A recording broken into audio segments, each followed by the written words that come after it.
Okay. All right.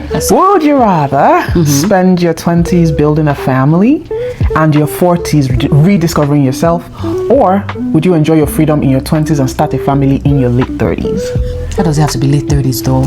You know what?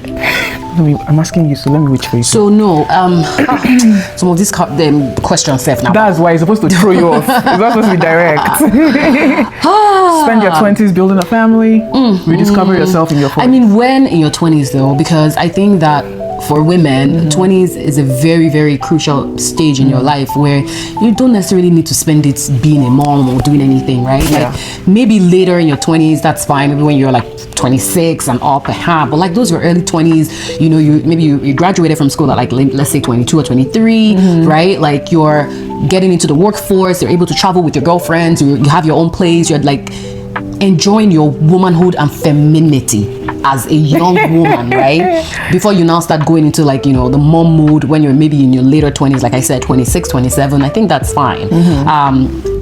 You know, so, but I don't like the late 30s thing. What was that again? Enjoy your freedom in your 20s and start a family. In your late 30s. Maybe not late 30s, because you also don't want to push kids to that, you know, when you're having kids so late in your 30s as well. You want it to be a good time. So yes, I would say enjoy your freedom to an extent in your 20s, but then, you know, settle down maybe towards that like 26-ish, and then, you know, start building your family. You don't have to wait till your late 30s. Yeah. I beg to differ.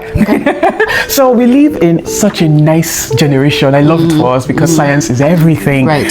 I think take the 20-year-old eggs and freeze them. I'm loving talking about Kimba just had a baby at 40. Congrats to her, by the way. And she is romanticizing it in every way possible. Right. Like she's giving luxury motherhood. She's giving. But you're using an outlier experience though. No, but I'm just saying that for us women, a lot of the times our careers and our finances don't peak until later in life. Right. And I'm loving seeing that she can give that kid everything that the baby wants. I'm enjoying having, like, she has designer everything, and that's her. I'm not saying that that's what I would do if I had money. I'm just saying that for women, we are held back a lot, career-wise, money-wise, everything-wise.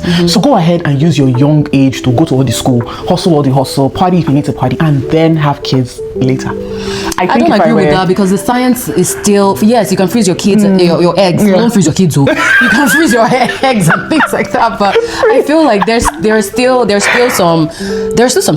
some things, maybe some kind of side effects, or there's something that, you know, freezing it for how long though? Are we talking about freezing it for like 10, 20 years? I don't know. I don't know how long you can freeze it for. No, you can freeze it for quite a while, but like it loses. I'm sure it will start to lose some of its something, right? At some point.